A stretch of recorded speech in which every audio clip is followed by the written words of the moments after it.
Yes, it is on.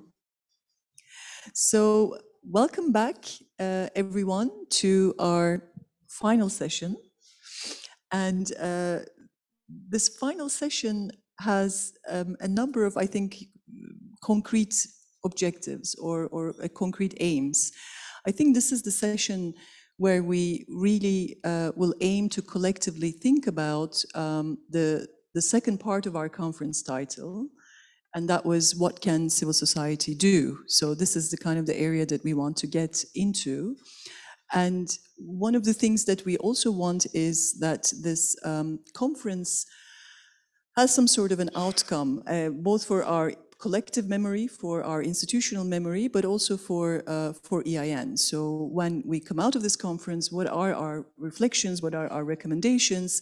So the idea would be to work on a concluding document. I don't know what the name of it is, but the idea here is not to draft that document. I mean, that's not what it is, but to really collect as much as feedback as possible from everyone in the audience. But we want this this conference not to end here, but actually end with a document that we could all refer to and go back to and follow up on what the recommendations were, what will happen in advocacy strategies nationally, horizontally, or internationally. So the way that we organize this final panel is we have asked a number of us in the audience to be keynote listeners. So, which meant that obviously we were all keynote listeners at this conference, but we asked our keynote listeners to listen harder and also to think about very concrete ideas, reflections, and suggestions, so to help us structure the conversation a little bit. So, and I'm really delighted to have here our keynote listeners. So we have Nora Sadek. This was not about Nora's name, but the last name. We were just checking on the last name because I was leaning to pronounce it in a very Turkish style, but I think we did okay. And of course, Nora is a member of the EIN network, and she is from the Hungarian Helsinki Committee, who is a member, and Nora has been representing the Hungarian Helsinki Committee at the EIN for quite some time now, and she's a senior legal officer as well at the Hungarian Helsinki Committee. I have George Stefford, who is the director of the European Implementation Network and who has put in a lot of thought and working into our conference program. And you all know, obviously, this work. And then I have Dr. Ramute Remezaite. She's also an EIN board and bureau member, but she is also the implementation lead at the European Human Rights Advocacy Center. And I have Philip Leach, who's professor of human rights law at Middlesex University. So we asked our keynote listeners to start off the conversation. So give us, 5, 7 or so minutes about what are sort of the things that came out of the conference and of course their own reflections. And we also want ideas, recommendations, ways forward, and maybe challenges. And we will go back and forth on 3 levels about how can civil society organize to promote systemic implementation and to tackle systemic non-implementation of human rights judgments. And of course, we'd like to think in 3 levels. So at the national level, at the horizontal level, so how can we work together better as a network and horizontally with members or with partners. And of course, what else do we want to do, advocate for, not advocate for at the international level or at the level of the Council of Europe. So these are our themes, and this is how hopefully we will structure the outcome document with a lot of input from you. So with all of that introduction, let me turn to you, Nora, for starting off the conversation. Thank you. Hi, everyone. Is this okay? Yeah, it works great. So first of all, please allow me to say how inspiring it was really to listen to all of the speakers and the questions and the comments yesterday. And so I was very happy to be a keynote listener for such great interventions.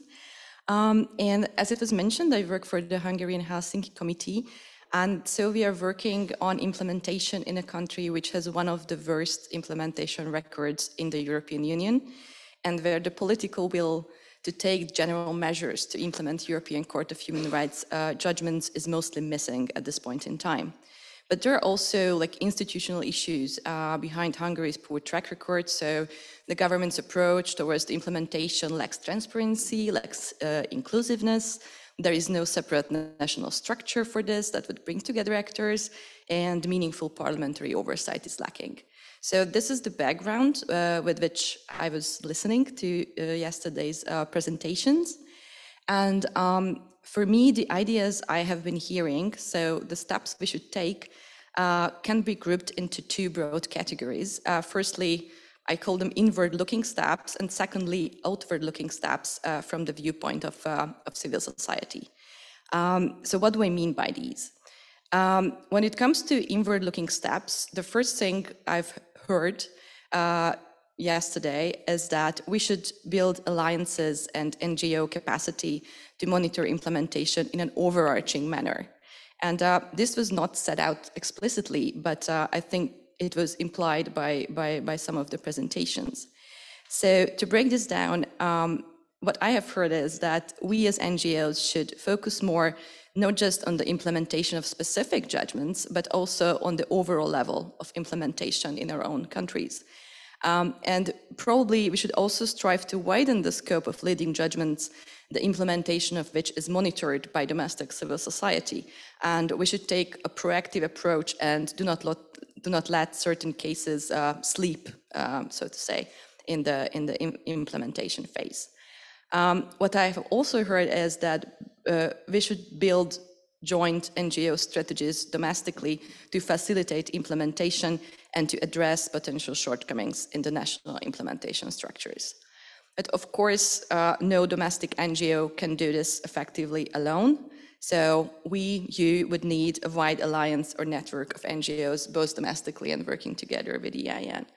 And of course, we can build on the Committee of Ministers' annual report and the excellent work done by EIN in this regard. But what I think is that we would need to dress up the numbers and the statistics, what we already have access to, and add the qualitative element, so to say.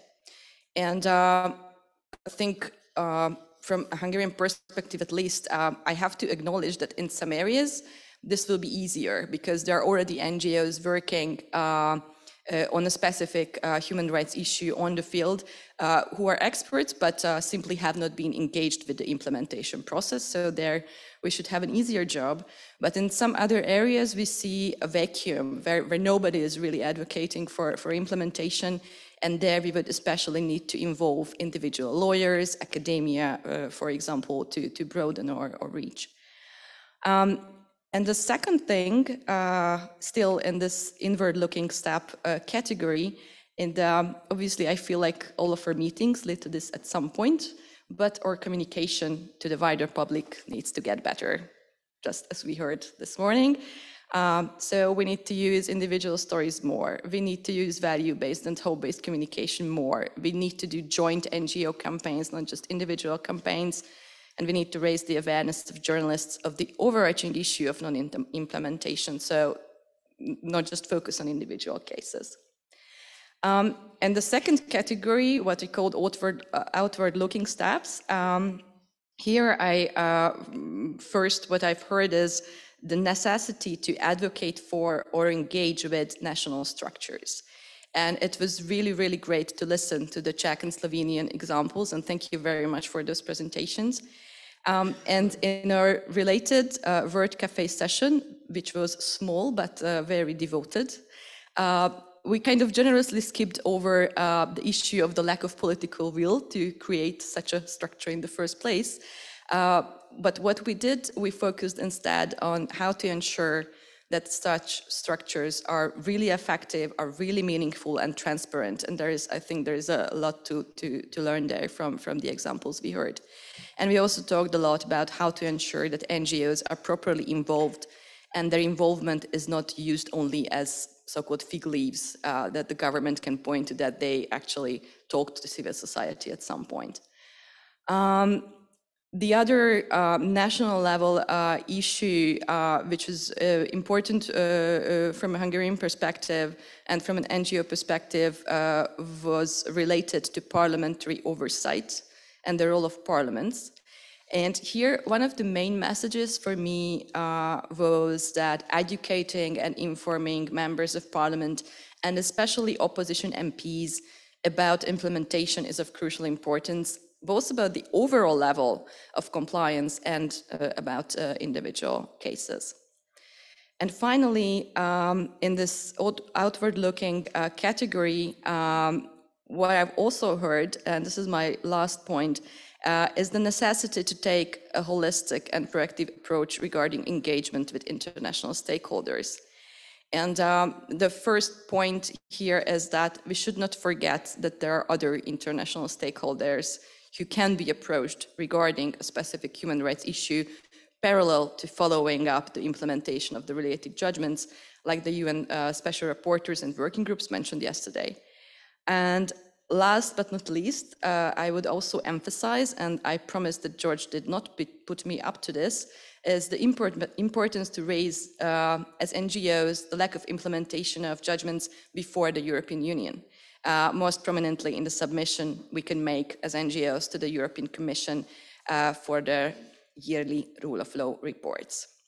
So this is it. This is the end of my rather subjective account as a keynote listener. And I hope that there are some overlaps with what you take away from this conference. And thank you for listening.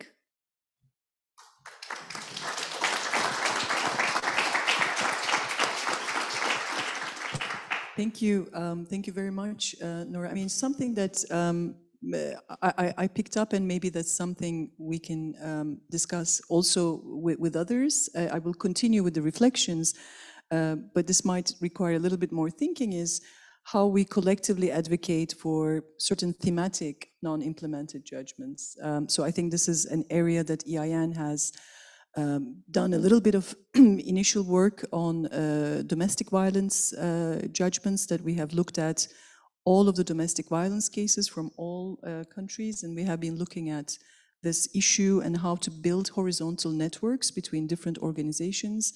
But I'm just putting it out there because I think this is an area where there's added value, because there are lots of thematic areas that we might be able to think collectively on these issues. But over to you, George.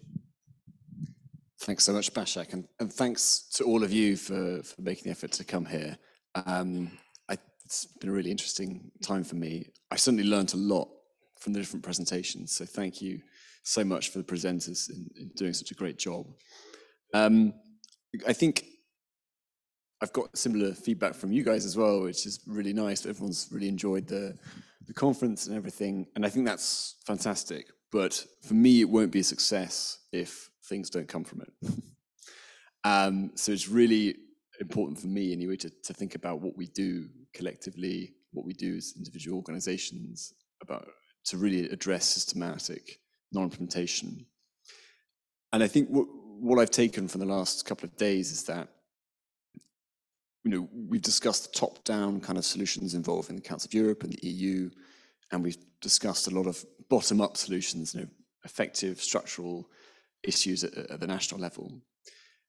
When it comes to the top-down material that work with the institutions, EIN can take a lead in that. We can carry on doing the work that we're doing.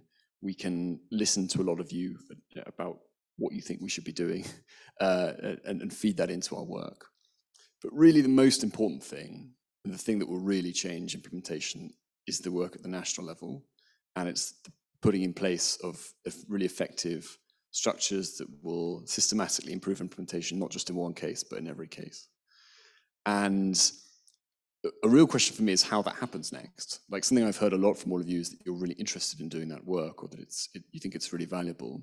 But my worry is that after a conference like this, everyone is interested, passionate, and then we go back to our organizations and there's human resources issues, there's financial organization issues, there's personal stuff we need to deal with, and we don't have the time to do something like this. because the work to really promote a structural solution at national level, that's a complicated thing. And the Moldovan example, I think, took many years. You know, there's three elements, I think. Every situation will be different, but they'll probably involve all three of these. Communications, really complicated communications drive. This morning, only just touching the very tip of the iceberg. Two, the advocacy with the government, parliamentarians, in order to really push something forward, set something up. And three, the monitoring of it. As Alice said yesterday, there's structural solutions that have come and then they've gone. And keeping an eye on it and making sure it works is also really important. So I recognize that it puts me in a very awkward position. It's kind of absurd, someone sitting in Strasbourg to say, hey guys, why don't you go set up really good stuff in all your countries? And then, you know, it's not something I can do. But with that caveat, it is something I believe really passionately in. And it's really interesting to hear that you guys are interested in it too. And my argument would be that we need to think about how we do it in a practical, like, resources way, in the sense that how are there going to be projects to pursue this? So one solution, of course, is, you know, every organization in different countries can find funding to do a project, you know, on their own, from their own contacts, their own sources of funding. I think that's great, and I really hope that that happens. But something else I think that it's worth us doing collectively as a group is going to really big institutional funders like Norway Grants, like the EU, and saying, hey, we've got a concept here. We can show it works in different countries. You know, we all want to work on it. It takes a lot of time. Let's do a big structural funding of this work all across Europe and systematically improve implementation of ECtHR judgments in every country. And there's no shame in that. I mean, I think it's realistic when we think about the amount of work that's going to be involved and the amount of time it's going to take. So I'd love to hear from all of you whether that's something you want to pursue, and whether that's something that, you know, we can work together on putting forward a document to say, you know, here's the steps that are needed, here's the idea. And yeah, and if you don't want to do it, that's great too, let me know. But that's my main point. Thanks, Maciej. Thank you. So we'll come back to this very concrete proposal as well. Ramute? Thank you, Başak. I think I will only echo my colleagues to say that I also think that it was a very good day yesterday, and we had many wonderful speakers, but I think we also had many good listeners, because I had a chance to sit on this side of the room a couple of times. I could see the people, and I could see that everyone was really listening. So I guess and that's the reason why everyone was so interested, I guess, is because we really care about this topic, and that's the reason why we all here to talk about the implementation of European court judgments. And I guess as a network, we would also want to explore how we can be that one voice and one agenda that we heard this morning during the communication session. And George has already mentioned the word communication, and I also wanted to say that I in particular liked that there was a lot of focus on that. I think EIN and its members are very good and getting even better and better on advocating, on understanding the Strasbourg processes, on understanding what can be improved on that part of the implementation game. But I think it's very, what I realized during yesterday, or was reminded of, that it's also very important to think about how we communicate on the cases we're advocating for, so that they are not only those numbers that we saw on the screen yesterday, but really understanding what's behind it, and also thinking about the audience we're targeting, what can it mean for them. And yeah, like as I said, so that it's not only numbers, and most importantly, I guess for us here, is how EIN can support its members in that kind of work. I also have a few specific comments or things to share, and I structured them into these three themes that we had in our agenda, which is the domestic level, the European level or international level, and then this horizontal one as to how NGOs can support each other. And one thing that was really interesting to hear was the experiences from Slovenia and Czech Republic. I think many of us were impressed that these things can be done, they can exist in certain countries under certain political conditions. And perhaps one question to ask, and my points are quite sort of in a form of questions, because I think we need the answers from all of you rather than us making certain statements or conclusions. And perhaps it's worth asking, would that kind of model be possible in my country? Would it be possible to try and advocate for that? Is it worth it? Is the political setting right at this point? And do we have tools to advocate for it? And finally, also, how is there any way for EIN to support its members in that kind of work? And then another one under the domestic level category would be also thinking about how to engage with other stakeholders, either in addition to the advocacy towards establishing this domestic structure, or perhaps in countries that, what we called in our last panel yesterday, the challenging countries, where we can't work, or it's very difficult to work to advocate for these structures, to think about engaging with the media or NGO coalitions, which I think we are much more experienced, many of us more experienced with, but perhaps engaging with the media and creating this, what we heard yesterday, a positive image, or trying to show what are the benefits or opportunities in pursuing with the implementation. And I think that's something that probably many of us can still explore domestically, and this can be as specific as sharing contacts of media or the right media or building some campaigns and things like that. And I'm sure there may be ways for EIN to support its members on that as well. And then moving on quickly to the European level, I think from what we heard yesterday, we have the recommendations, the very specific recommendations to the Committee of Ministers, to the Council of Europe more generally, quite well developed already. I think we know quite well, or at least the EIN staff and the board, which presented to all of you yesterday, what could be those ideas. So I think those ideas are now with the Council of Europe, and they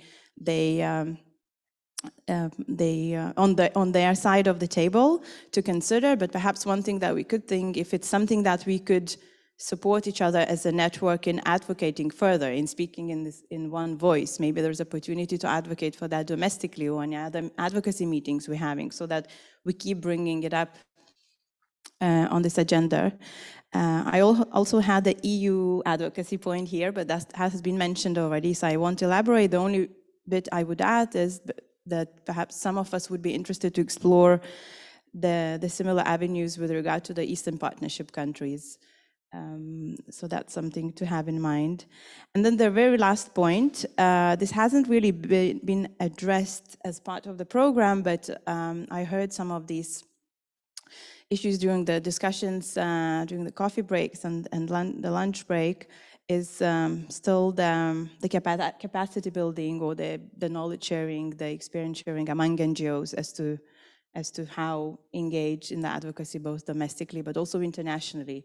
Although I think we often feel that EIN, and we know that EIN has done a great work in sharing its knowledge, mentoring, training, assisting, you name the type of support of domestic NGOs in preparing Rule 9s and things like that. But I still hear that in some organizations or in some countries there may be still a need, some space for that kind of work as well. I'll stop here, but really, I said I would frame my points as questions. I started as questions then, but I meant it to be as questions, really, to hear if you think that's something that is worth exploring.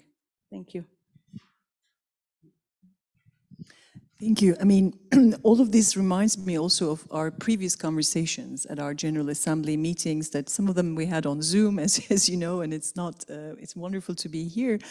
Also just maybe reflecting on what Remuta said, one discussion that we've always had is this idea of national implementation hubs. I mean, in a way, we all are national implementation hubs. I mean, it doesn't have to be that formalized, but a lot of people in this room, EIN members and partners, have outstanding experience with the system, with how it works, with a lot of the judgments. But in many jurisdictions, there are a lot of judgments, and NGOs obviously prioritize. There are certain themes that everyone works on, but perhaps another sort of more concrete question or suggestion, and also for ombudspersons and others as well, is how much outreach, this is a more domestic point, I suppose, but how much outreach can we do domestically? So it's not to do more work on more cases necessarily, but who our members and partners can reach out to sort of widen the circle of people who are working on implementation. And I think the EIN Secretariat is very well placed to support anyone who is interested in these issues, but it's not necessarily that easy for the EIN Secretariat to reach other interested groups, for example, who want to work on advocacy. I mean, coming back to the domestic violence implementation report, EIN has engaged a huge amounts of women's rights organizations in a wide number of Council of Europe member states who are not our members necessarily, and they don't have to be, because being an EIN member is to be really invested in every single question, maybe not just one case, but in implementation. So that's our membership criterion. But it's something I just want to put out there as to, whether we can also establish a couple of targets about, who do we reach out, who can you reach out domestically to do more of this work, where capacity and expertise obviously can be channeled and shared with others. Can we have a target of, we will reach out to this many? In Turkey, Kerem and I have been reaching out to those who work in the field of environmental rights, for example, because we don't have capacity to follow the 1,600 Turkish judgments. There's lots of cases that concern the environment and environmental rights where there's a lot of expertise of groups, but they are not necessarily yet there on implementation questions. So maybe those concrete ideas may come up from you about who you could reach out to on what kinds of other rights issues that maybe it's not the priority of your own organization. With that, I'll leave it to you. Başak, thanks very much. It's been such a rich and interesting discussion, hasn't it, over the last day and a half, so my congratulations also to EIN. I have a few reflections to add. I wanted to start by mentioning sort of three issues that I think we do need to think about before I then talk about one or two issues at the national and the international level that have been discussed. And the first is, I think we do have to, be very much aware of the context in which we're discussing these implementation difficulties. Of course, as we all know, we have the invasion of Ukraine and Russia's expulsion. We have very difficult situations in a number of countries, Turkey and in others. And as many people have recognized, populist governments denigrating the rule of law across in different situations across Europe. I don't know if you've yet seen the British so-called Bill of Rights that was published yesterday, but in my view, it's a disastrous document that is attacking, very, very deliberately attacking the convention and the court system. So there are these real risks of contagion. There's the fragility that people have mentioned about the system that I think we have to be aware of. Having said that, I do think there is, given the situation and given the position of Russia, I think that my sense is that there is an appetite to consider change and real reform. And there's, as you know, discussions about the possibility of a fourth Council of Europe summit. The others have been at significant. The other three have been at significant moments, led to things like the establishment of the Commission of Human Rights post and other real changes. But I do think also there will be and is real concern about the legitimacy of the system, concern about the political reaction of other states. Will others follow Russia? Will it get worse? So that's the very difficult context. My view is still that we should focus on the appetite for reform. That's where we should focus this discussion. And that leads on to the second thought, second question really for us all is how bold can we be? How bold can we be as outsiders to this interstate system? Should we be exercising self-restraint, confine our discussions to what we think or what we perceive is states might consider to be acceptable? Piers Gardner on yesterday talked about the CCBE recommendations, didn't he? That he thought were very minor recommendations that he was very frustrated had been ignored. I think if you asked him, okay, let's start with a clean sheet of paper, we'd have very different recommendations from him. So that question is, I think, here for us to try and struggle with. My view is we shouldn't limit ourselves. We do need to be bold. We do need to be aware of what is politically feasible, of course, but we should look, I think, to states now, to move states, to move the Council of Europe Secretariat with us towards a sort of bolder vision. So there's a bit of both there. And then the final sort of third reflection was about, I think, a point that many people have made, really, that implementation is just part of the whole system. We can't consider implementation in isolation. We need to consider how the court process operates and how that affects the implementation process. So it does, I think, as various people, John and others have said, it does require us to think again about what is the court for? What's its ultimate purpose? What's the primary aims of the convention system? I think we can and should have those thoughts and those debates. Is it about individual justice, constitutional court? Is it John's Alsatian watchdog, or some combination of all of those? How do those elements combine? In my view, part of the answer, I've said for quite a while, in my view, needs to be that there definitely needs to be more focus and priority on the most important questions, whatever we think they may be.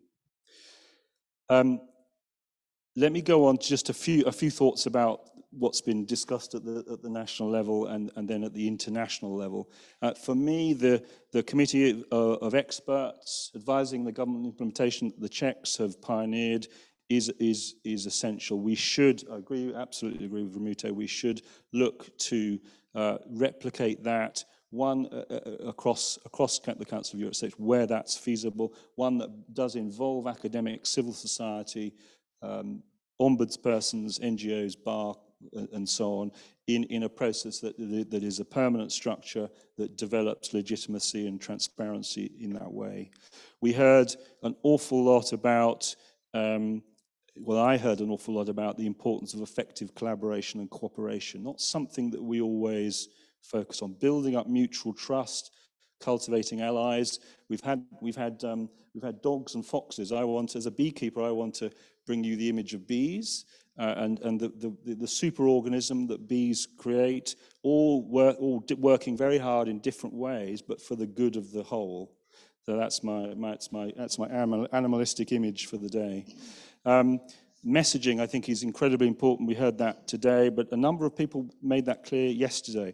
Creating a positive image of change that a judgment will bring was one, I think, important comment. Stories of hope, opportunity, and solutions that we heard about this morning. So I do think we have to do the groundwork to ensure that the court and the convention are perceived as being effective and useful tools, however we do that. We mustn't forget parliaments, as Alice reminded us, and it's about presenting opportunities for MPs, as Alice said, trying to sensitize and normalize the benefits of the convention for parliamentarians and those involved at that level. The strengths of let me go on to just last couple of things on the international level, Bashak, if I may. What are the strengths of the current supervision process? What I heard very strongly was the importance of that process creating a dialogue, opening up discussions about what the solutions are. A number of you talked about the process actually drawing states out, flushing states out, getting responses from states, even in very difficult circumstances, responses that you can't get at the national level, so that you can, as I'm going to quote Daniel here, I think squeezing out drops of truth through that process. What a great image that was.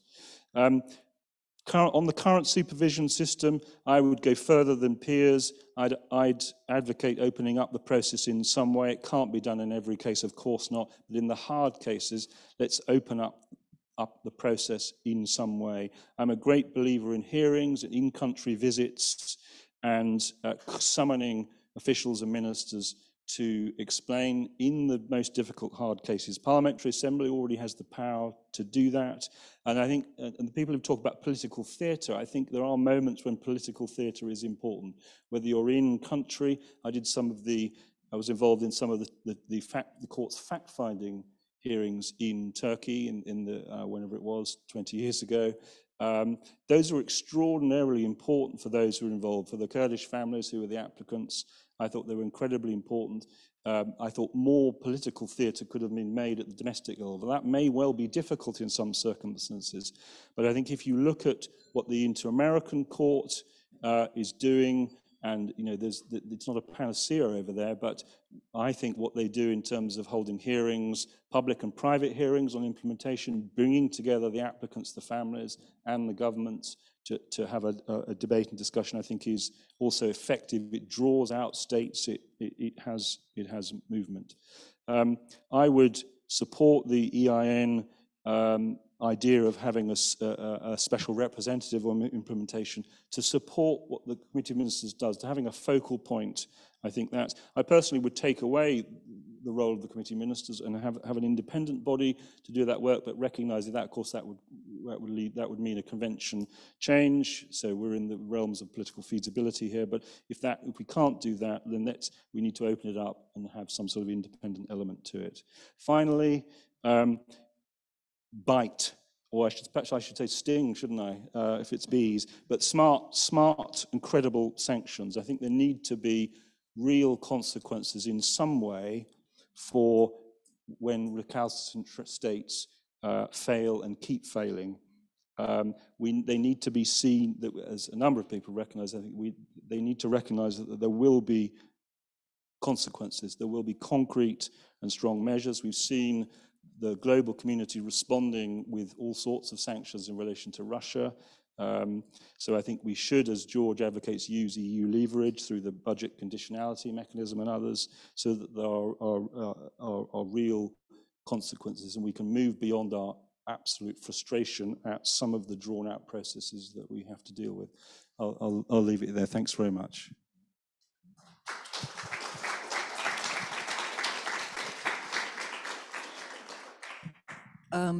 Thank you, Phil. Also, thank you for bringing up the overall political context in Europe. I think one of the reasons why we didn't want to draw it out, making it the big big clouds over the conference, was also because it's a very difficult context. We're operating in it, and I think the challenge is how to think about what we can do in the context. And I think this is obviously very challenging, but I really thank you for just stating it at the end. We didn't want to start in that way. We didn't want to prejudge, in a way, I think, some of the discussions that might follow. So ideas, suggestions, recommendations, what not to do, what to do. And again, perhaps when you do your interventions, national, horizontal, and international. I think that's a really nice way. So if you, when you start taking the floor, maybe also indicate one of those elements in the discussion. So I have some. We have we have a couple here. So maybe I'll give this one to you if that's it. And Jess is over there. Yeah. Thanks for each one of you for an eloquent summary of our discussions yesterday. The convention system has been praised as the strongest multilateral human rights system in the world. And to a great extent, it does live up to that image for many decades.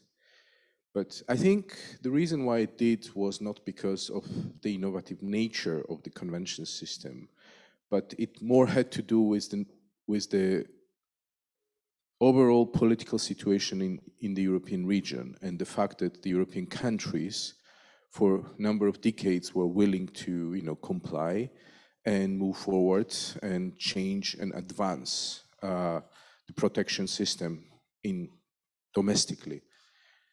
Unfortunately, this situation has changed quite a bit, especially in the last decade. So in a way, we're living in a new reality, and unfortunately, this new reality is not getting any better.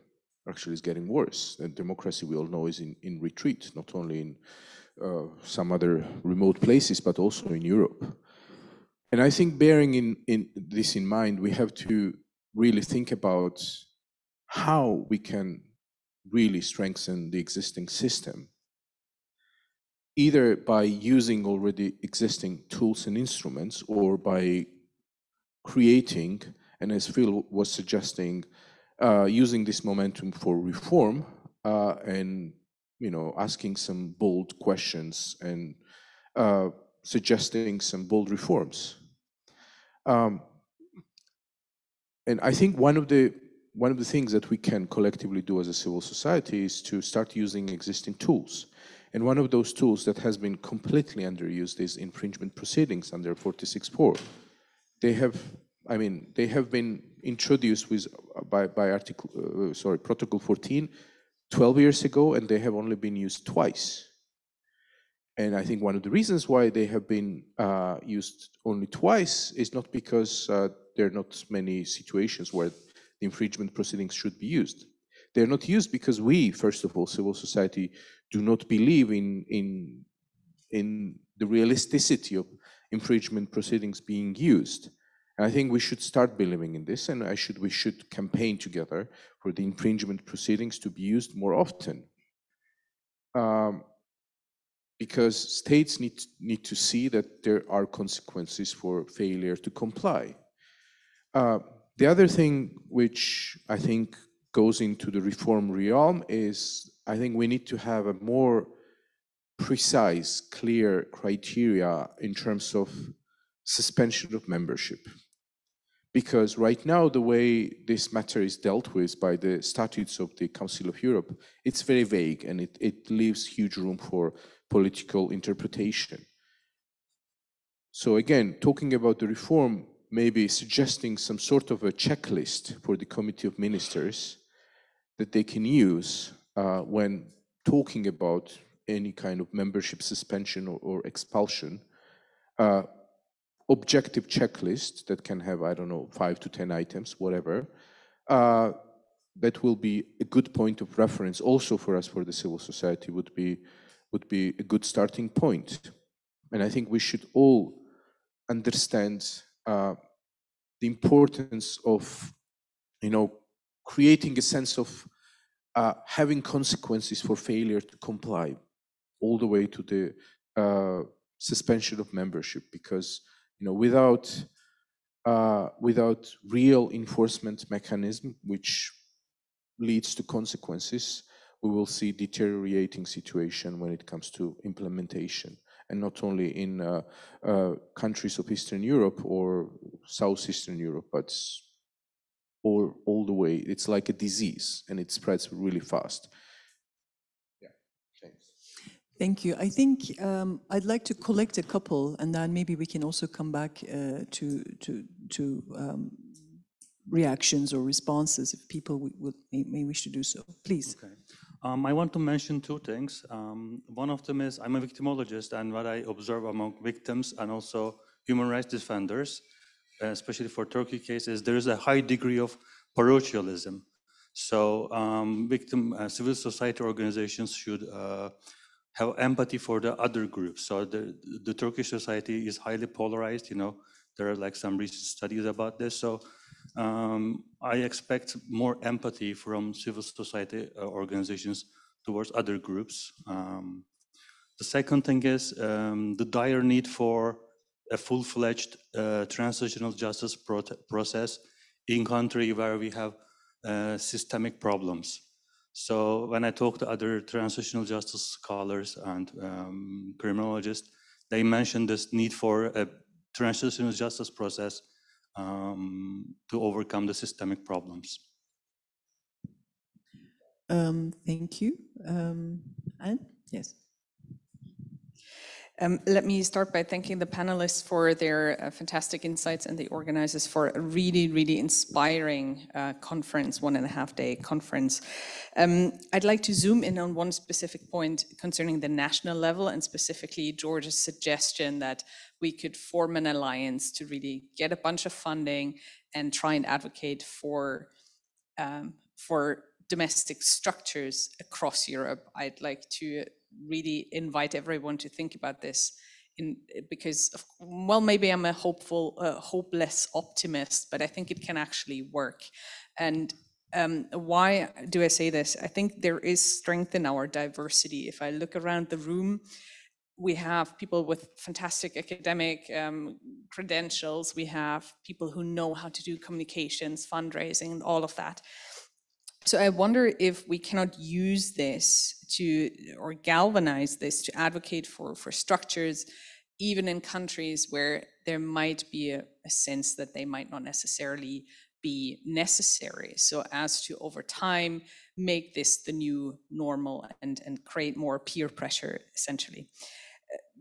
Tied in with this, I'm asking myself how academics can help in that endeavor, to perhaps create the evidence that can help in evidence-based communication about the benefits of such models, putting human stories first, putting success stories first, and that goes back to what we learned this morning in the workshop.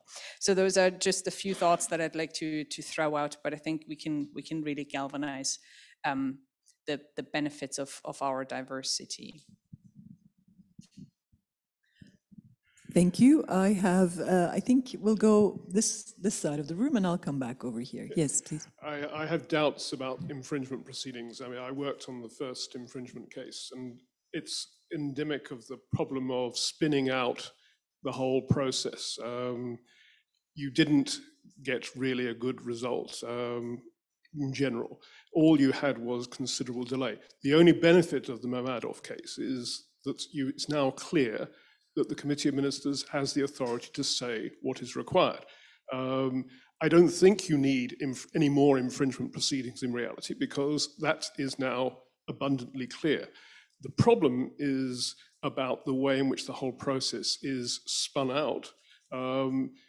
Firstly, in terms of the way the cases go through the court, and one of the difficulties, but it will be the same with Kavala as well as Mammadov, you have the disjunction between cases. So you have the issue of the pretrial detention and separately the question of the trial. And that creates enormous problems in terms of actually getting the right result. The case that you actually need to concentrate on getting the process much quicker within the court. And secondly, you need much more speed within the Committee of Ministers process. And one of the things where it seems to be needed is more involvement at a much earlier stage of civil society in terms of what the solutions are. What you start with at the moment is the state is asked to come up with its action plan. That takes for ages, but there should be a sense already about what is needed from most cases. Most governments actually know what's needed, but they want to spin out the process. What you need is to cut back that time, which is constantly there, rather than being offered little bits. As in Mammadov, we kept being offered little bits and not getting anywhere. So there, I think the concentration is not worrying about throwing people out, because if you do, then the next thing is you'll also create problems. You look back to what happened with Russia's suspension. There was a financial crisis within the Council of Europe, and you can't be sure that states are going to step up and fill the gap, and that the whole thing might come tumbling down. Thank you. Thank you. I'll come back on this discussion, but I want to pick up some more comments. I have Krasimir at the back. Thank you very much for this wonderful conference that we have had. Thank you for organizing it. I think I have got a lot from it, and I would like to share some thoughts on our experience as a civil society organization. This is the subject matter of this session. I think that different judgments of the European Court of Human Rights avail themselves to different degrees and to the different easiness of their implementation. In some cases, you can just remind the government that there are outstanding issues and also push them to implement certain measures, and that is enough. I mean, we have had such cases and they were quite successful. But there are cases that are difficult. There are cases where the governments are stubborn. They normally involve certain political components, and even the advanced democracies are sometimes stubborn in implementing judgments. We have had the United Kingdom, for example, how many years to implement the Hearst judgment, but also other countries. And the question is, what do we do in such cases? There are different approaches. One approach is to call for infringement proceedings. I believe in infringement proceedings. I think that in certain cases, they can very easily lead to implementation. Maybe they won't lead to implementation in other cases, but I'm pretty sure that over certain issues, they will lead to implementation. And we have called in some of our submissions for infringement proceedings. The other approach that we have adopted is mass litigation. We heard about it yesterday over certain cases. One of them is, in Bulgaria, is, for example, the right of the prisoners to vote. We have had a judgment in 2016, which was not implemented. Then, after every election, we would support prisoners to bring their cases to the European Court of Human Rights, in the hope that accumulating these cases would lead to implementation. This is what we did also with the Linden Group, the right of the Macedonians to be recognized as organizations and as a group. There are now 13 such pending applications in the European Court of Human Rights, and we're calling for the application of Article 46 of the Convention, in the hope that this can bring a pilot case, perhaps. What else we can hope for? And then this could lead to the implementation of the judgment. So, but there are also other steps that we can implement at the national level, and some of the solutions that I have heard yesterday and today are something that is worth considering.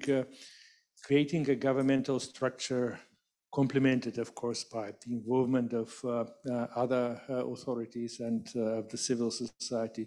This is something that is very important. I also believe in talking to the government, discussing with the government, and involving different governmental institutions into the implementation. And that can lead to implementation for sure. Well, thank you again for this wonderful conference. And let's hope that it will bring hope to us and to the better implementation of the judgments. Thank you, Krasimir. You would like to take the floor? Yes, of course. You had your hand up.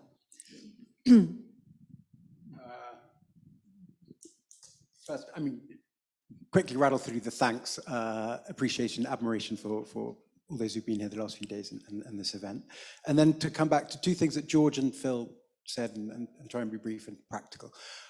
One, I really think it wouldn't be very difficult if you can come up with the right proposal to find funding for this really on-topic issue. And if it was a proposal that was able to combine a program of advocacy for things you wanted to see different at the national level, combined with what would no doubt be quite different things happening at various national levels that the local implementing partners would then kind of identify, you would really not struggle at all to get a lot of money to do really interesting work on this. I think it's a great idea, huge potential, and very likely to be very successful, and therefore worth the time investing in that proposal. Be bold in that, invest in that, spend the time on it. I'm very happy to help out if that's in any way useful. The second point is coming back to Phil and the context. And I'm reasonably transparent, I think, about where I stand on these issues and what I think should happen. But without needing to agree with me in its entirety, the point about the context and the time frame within which, or the window within which things can be influenced. And it's quite short, and it's now. It's an extraordinarily fecund time with huge opportunity, albeit immense difficulty, to actually influence real change. And then, the obvious idea that emerges from that is that to the extent that you can, and can you a lot, agree on a set of things that you put down and advocate for together. And it's a position, and you can get this out within 3 to 4 months even. And I think you don't even need to agree at a microscopic level, and you don't need to be concrete in every single area. But the extent to which the EIN, if you were able to articulate what you saw as the risks, the opportunities, leaning on some of the comm stuff we've spoken about, like, this is what has been, this is where it's gone, and this is what it could be again. And this is a real moment of potential transformation, and like focus on the purpose, the possibility of transformation, enthusiasm around it, and then as much as possible as you can agree on. But even if you can agree on this essence, you're doing a lot, and it would be great. And if you could get something like that out in the next 3 to 4 months, because I think that is about your window, it would be fantastic. And then, that invites the question, where are some of the other big voices on this issue across civil society? And you can steal a march on them, then rope them in, and you can start to build a bigger constituency around, the calls that have been coming here. And actually, when I sat here listening to you and the stuff you were feeding back, there was an awful lot there. I mean, not all the detail, but actually I think there are lots of things that you've got that you're 85% of the way towards agreeing on. You're 85% of the way to having the detail on. So get out a paper that sets out your stool, that has this urgency, that has this enthusiasm, that has the essence of these proposals. Do it quickly, do it very visibly, rope in a whole load of other people. It's a fantastic moment. Write it out, put it out, talk about it. Great, thank you. Would you like to come back on that, and we'll carry on? Just a quick kind of reflection on gentleman in a red shirt on what he said. Jeremy, yeah. Yeah, sorry. I know who you are because I've read your books, but it's the first time I see you in real life. Sorry. Sorry.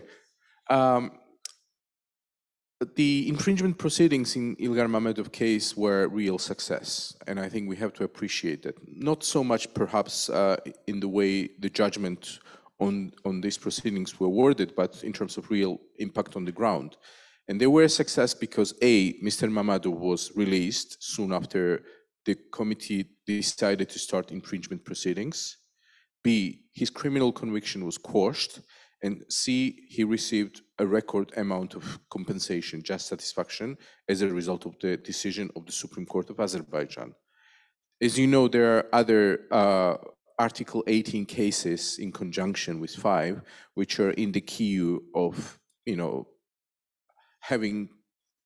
undergoing through the same kind of outcome. So in many ways, I think this judgment was a success. Not judgment, infringement procedure.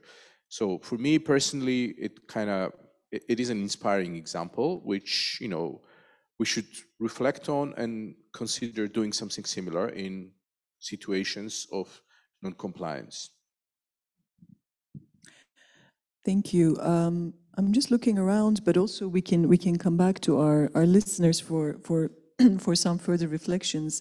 What I also, I think, I agree with this idea that at least at the international level, there is a window of opportunity for reform, and this question about how bold do you want to be? Do we want to tweak things, or do we want to actually say we want this and this and this? I think this is a really good moment, and maybe we ought to reflect on that.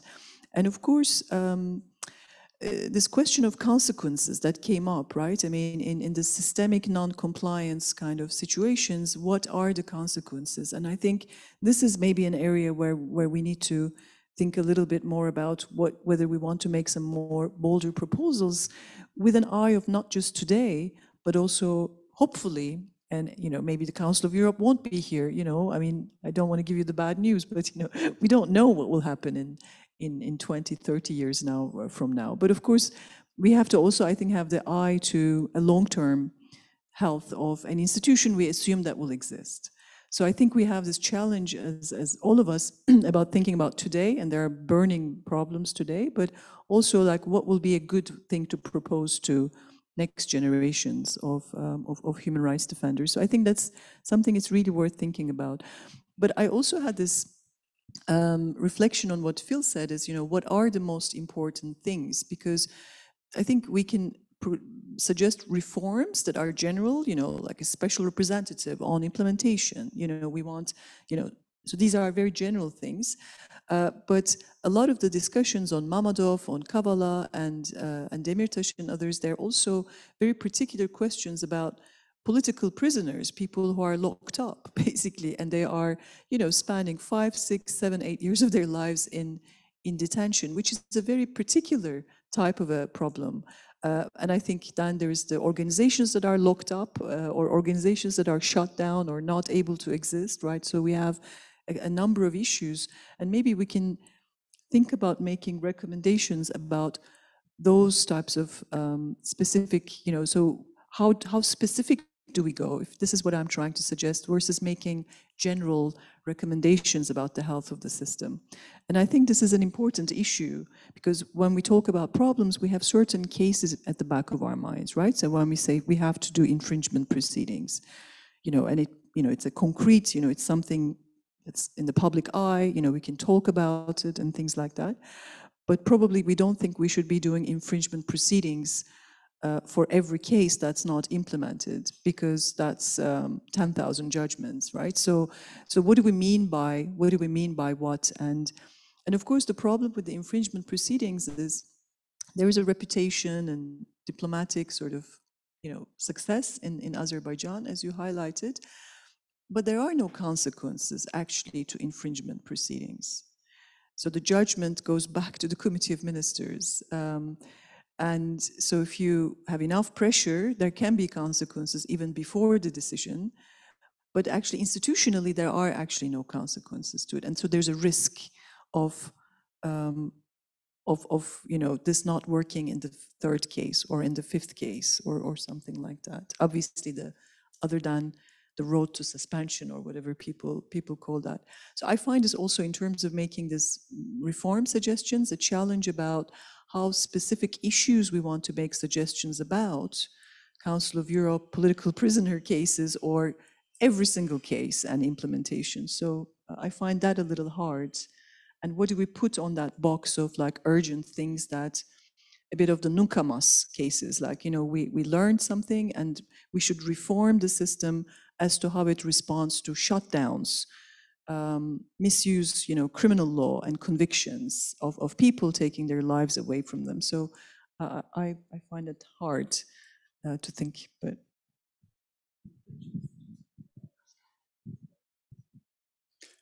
I'm happy to go next. So first of all, on the issue of, you know, putting out their advocacy pieces on what we hope to happen next and the window of opportunity, I think John's absolutely right to say the window of opportunity is quite small. And Phil was absolutely right to say that there's both an opportunity for great change, and that change that we propose needs to be within the bounds of possibility. But it's also quite surprising sometimes what turns out to be within the bounds of possibility. When you talk to, I spend a lot of time talking to delegates, the committee ministers, and sometimes some things I think which just wouldn't be possible, they sort of say, yeah, actually, maybe we could do that. So it is a time for innovation, and it is a time for change, as long as it's done in a smart way.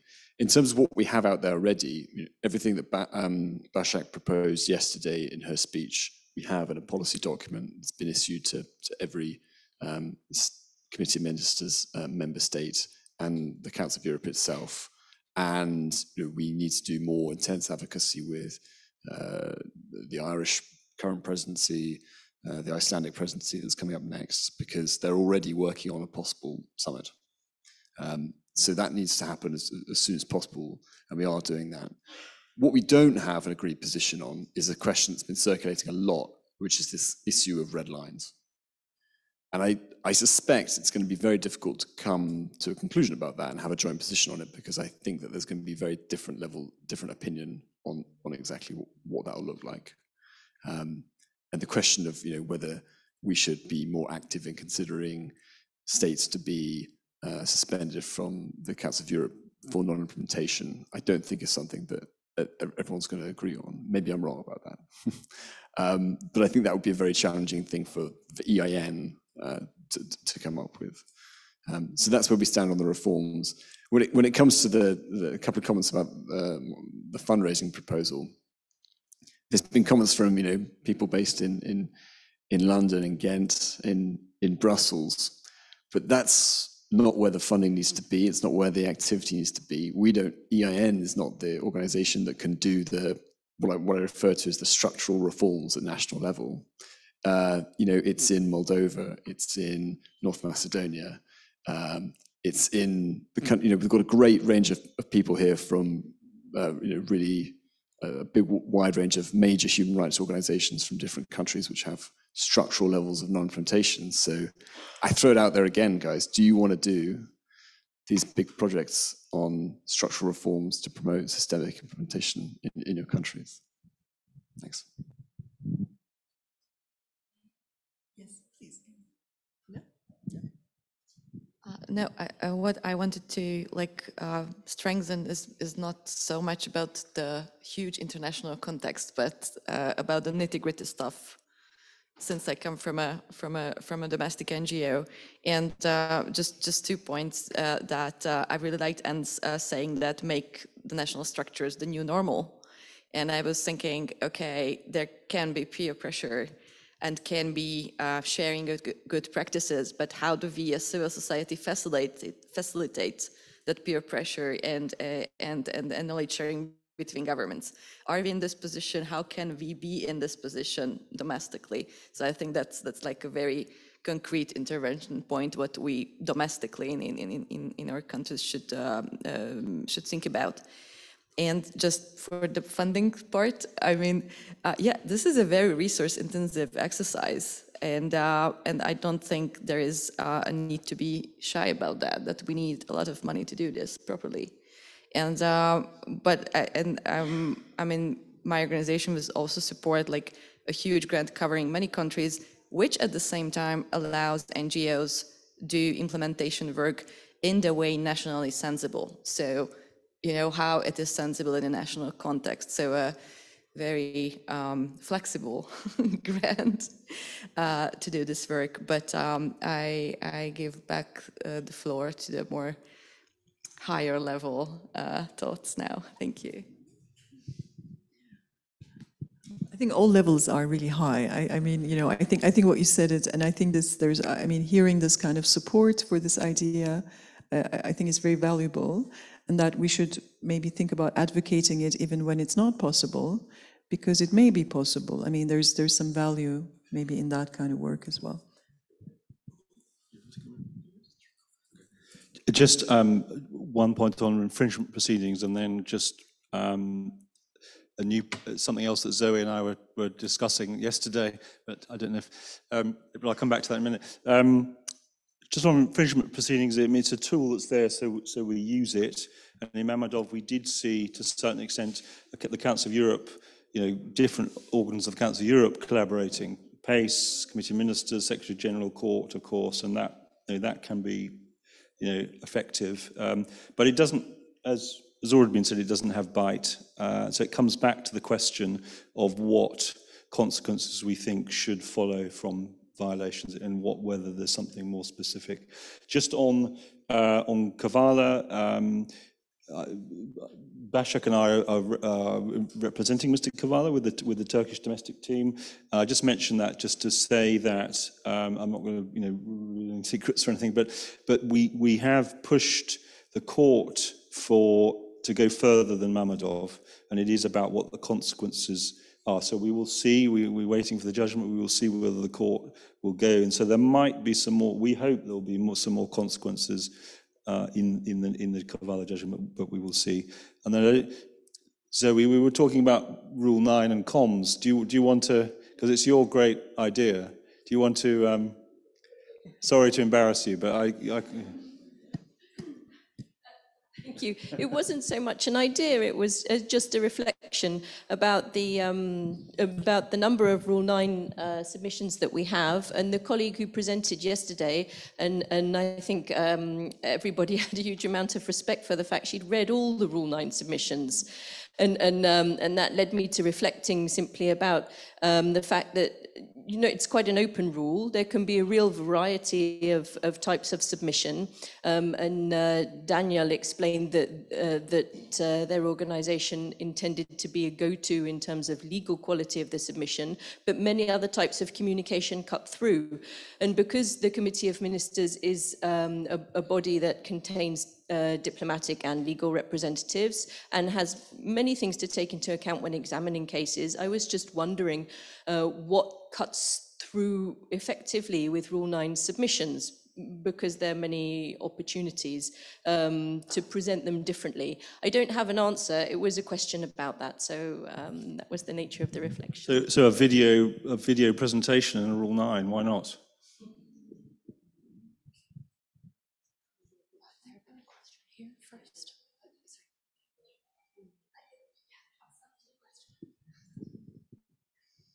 Hello, Roisin Pillay from ICJ. Thank you very much for the really interesting discussions in the last day and a half. Just I suppose, three short responses to some of the very good ideas coming up already.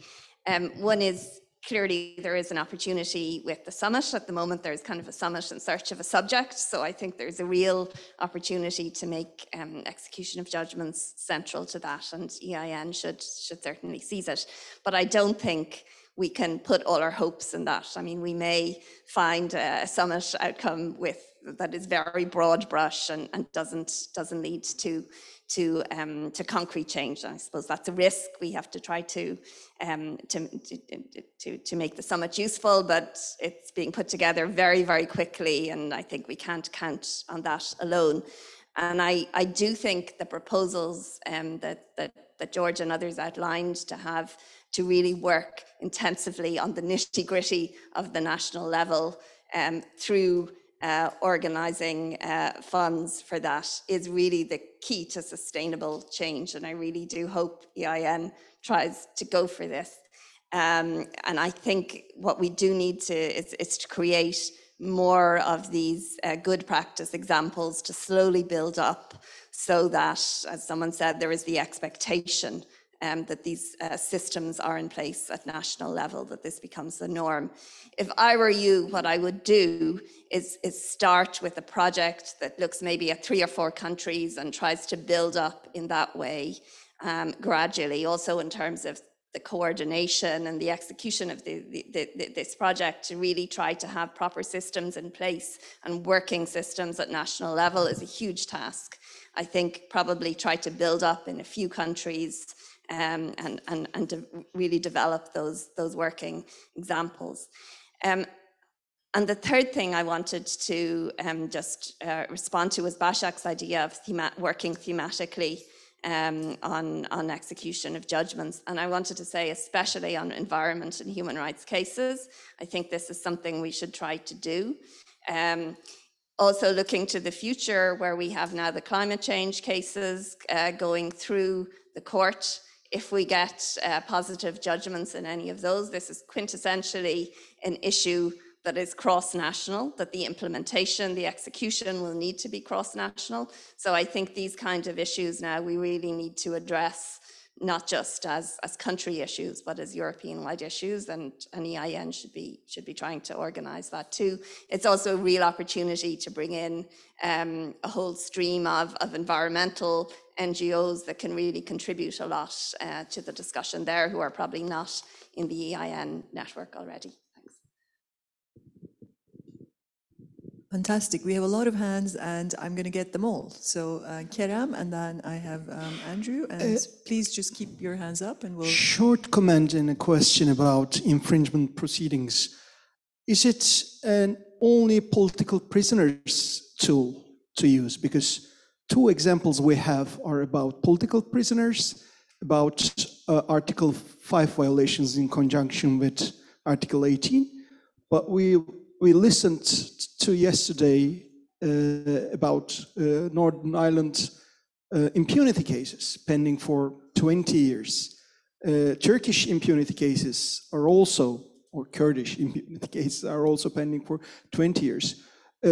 Isn't there a room for infringement proceedings in non-implemented general measures, especially in relating to Article 2 and 3, maybe others as well, of course, but I think we need to discuss on how to convince Committee of Ministers to bring cases back to the court when general measures have not been systematically implemented.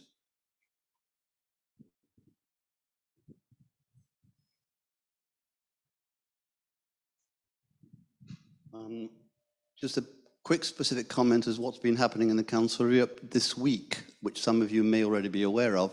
The Secretary General, before the Parliamentary Assembly a couple of days ago, said that she'll be convening her first meeting of the 7 special high-level reflection group as to whether or not there should be a 4th summit, and if so, what subjects should be dealt with. Bear in mind that among the 7 will be Mary Robinson, who needs no introduction, and another person will be Mr. Venizelos, the former Deputy Prime Minister of Greece and Foreign Minister, who used to be the Parliamentary Assembly's rapporteur on the implementation of court judgments. I say this because I refer this to the window of opportunity, which John mentioned and others. If there is any possibility of ideas being mooted, suggested, put forward, that reflection group will meet first time next week. They will obviously have to consult widely, European Implementation Network. Others should be aware of this happening very soon. And bear in mind, any submissions, preferably short, crisp, and to the point, written form, should, I would suspect, be sent to the Secretariat of this high-level reflection group, which kicks off next week. Thank you. Fantastic. More work, Joy. No, but this is really important, I think. We had 2 hands over here. We have Aisha, and then I'll come back over here. Getting my steps in.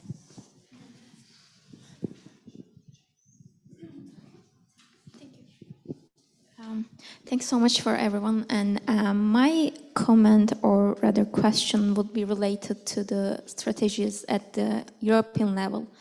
So we discussed what can we do at with the Committee of Ministers or the EU level. So as someone working currently at the court, I would just explain that, like a disclaimer, that these are my own views. So what can the court do to improve the implementation of its own judgments? Because as we know, the courts, all the courts speak through their own judgments. So when you see a general measure ordered by the court, is it sufficiently clear for the respondent state to implement? What kind of general measures can the court order so that it can be easily implemented? Is there any suggestions other than the current ones? For example, of course, bearing in mind that there's a limit as to how far the court can go in ordering such measures as a judicial body. And also each country has a different legal political system. For example, last month there was a case, X and others versus Albania, just as an example. So the court found the case concerns school segregation of Roma and Egyptian pupils in Albania, and the court ordered a general measure in which it said, the court considers that measures to be taken must ensure the end of the discrimination of Roma and Egyptian pupils of a particular school as ordered by the Commissioner for Protection from Discrimination, which is an equal nationality body. So I was wondering, when an Albanian civil society organization reads such a judgment, it is, I think, more a clear measure maybe, or it can depend on the national system as well. Maybe, Peter, you might have some thoughts about, I don't know, when you see a general measure, was it easy to implement? Sometimes it could be difficult, but what could the court do to have it more clear? Thank you. Thank you. So I'm going to take 2 more comments before we kind of come back. And I think Rita, and then I'll come back over here. Yeah, let me see. Thank you. Yeah. I think the window of opportunity is indeed very short. As we've heard, Ireland may want to have this summit already in October, November. So that really makes it very, very short timing for us. But I think some of the proposals that we have here would be also easy to, to implement without major reforms. And I also think we need to be careful when we call for reforms on the eve of a summit, because such reforms could lead to changes of the convention, which is maybe would be opening a Pandora box that we would not necessarily want. But there are changes that would be possible, like changing the rules of procedure of the Committee of Ministers. And there, I think that maybe with a 2/3 majority, some of the changes that we're calling for would not be too difficult to achieve. And I think the conditions for these could be met with some advocacy and information of this high-level group of experts that is going to start meeting next week. I think one easy goal, in the current circumstances, would be, for instance, to open up the Committee of Ministers, or try to open up the Committee of Ministers through informal meetings with civil society. And what EIN has achieved is already great in terms of holding these informal civil society meetings to brief the representatives. But maybe there's a way of making that more institutional. And the CM just held this week on Monday an informal on LGBTI, which is a small but very important victory in the face of the objection from some member states.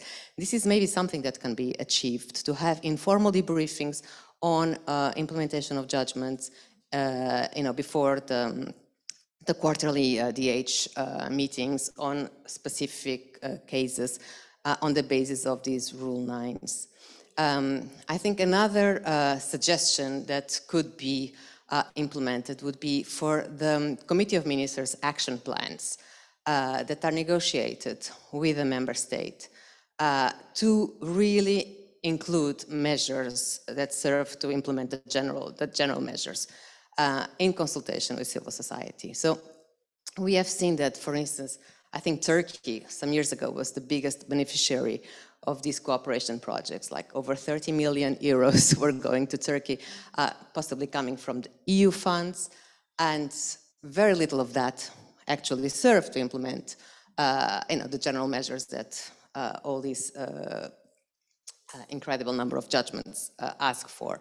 So that would be a suggestion as well, that it's not so difficult, but there's just a need for goodwill from member states, and how to of course ensure that the receiving state actually accepts that. But I mean, this is where the Council of Europe is. If they want to have a fourth summit, something strong has to come from that. And the Brussels Declaration is already, I think, 7 years old, and we haven't really seen much the progress that is necessary. So I think that indeed the moment is there, and there are small things that can be done that would already help a lot. There is also the Helsinki Declaration adopted 2 years ago on civil society, and that asks the Committee of Ministers to open up more and to consult civil society, the Committee of Ministers, the Secretary General. We've seen very little of that in practical terms, and I think combining the Helsinki Declaration with this summit and with implementation of judgments could actually lead to that kind of consultation that is so important. Thank you. Thank you. You would like to, has to come in.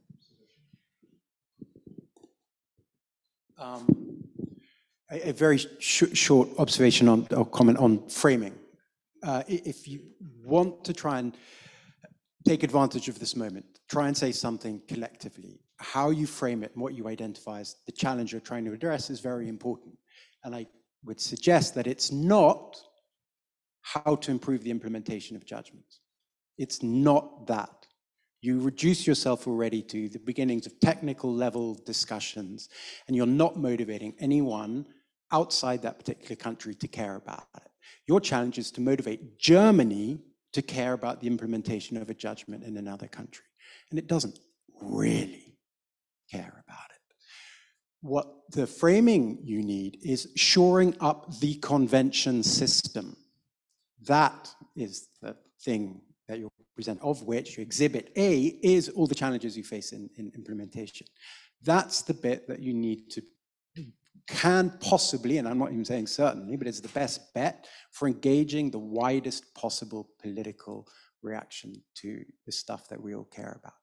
The convention system has shifted into a new space. How do we save it so it continues to be useful for everyone? This is why you, Germany, should care about. So it's about the system and restoring it, improving it, and all the rest of the system. It's not, don't reduce yourself to talking about all your concerns as the implementation of the judgment, because it's not sufficiently motivating and undersells the nature of the threat that is motivating that you're engaged with. So it's just a suggestion on that, for what it's worth. And of course, I may be wrong. Thank you. Thank you very much. Ramute, you wanted to.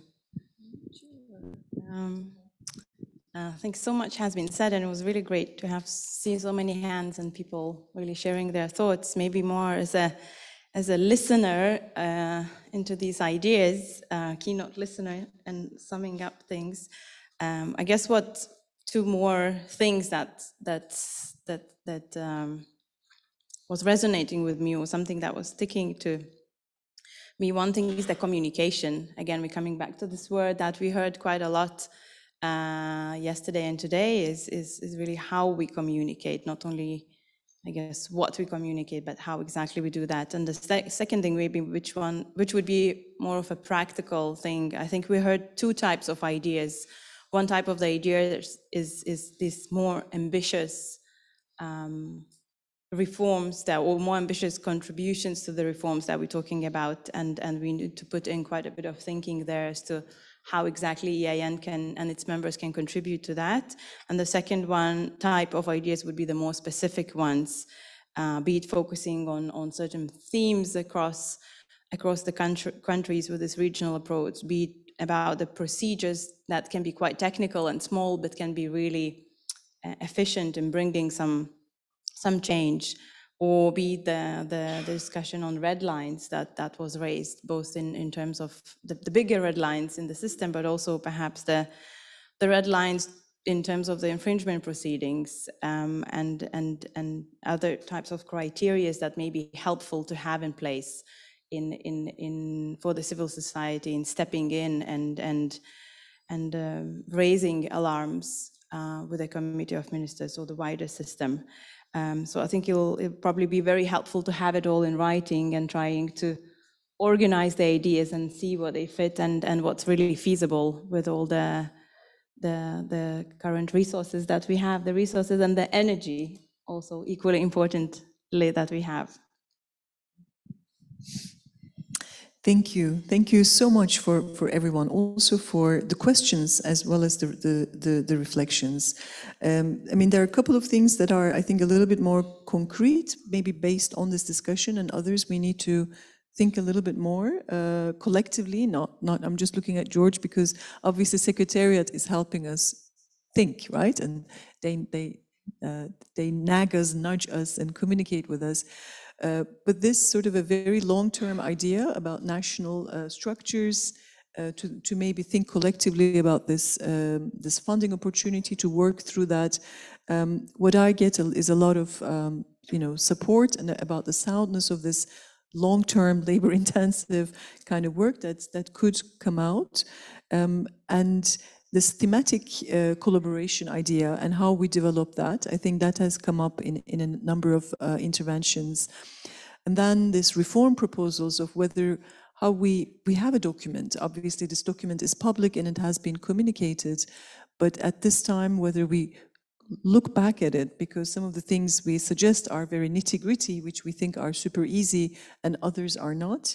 And this idea of consequences, I think that has come up a lot. So what are the consequences to certain forms of behavior? What positions should be taken in relation to that? So those seem to be a number of things that I think headlines we will have to think a little bit about.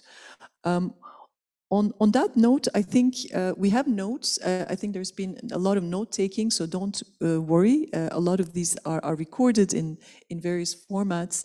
And of course, we will communicate about these further or come back to you with further reflections. But I think it's time to close this amazing conference and to really thank everyone who actually made it happen. And I think that's a lot of all of us, obviously, who actually made it happen, because this room has been full for 2 days, which I think is amazing, and there's been amazing conversations. But I think very special thanks have to go to Agnes. I think we have to say it properly.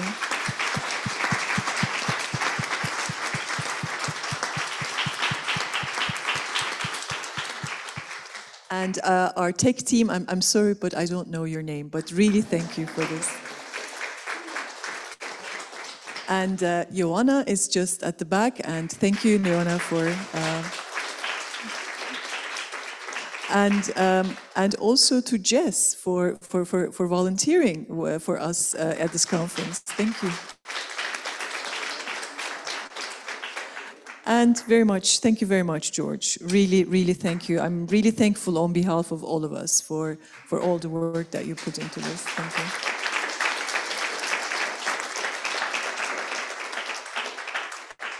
So on that note, we close this conference. Hope to many more in-person gatherings in healthy and good, better times with lots of hope. I have hope for that, but thank you so much. And if you're an EIN member, you are staying. And you're very welcome to lunch. General Assembly starts sharp at 2:15. Thank you so much. So we will lock the door for EIN members. If you want to leave your bags, you're welcome to do so. We'll lock the door.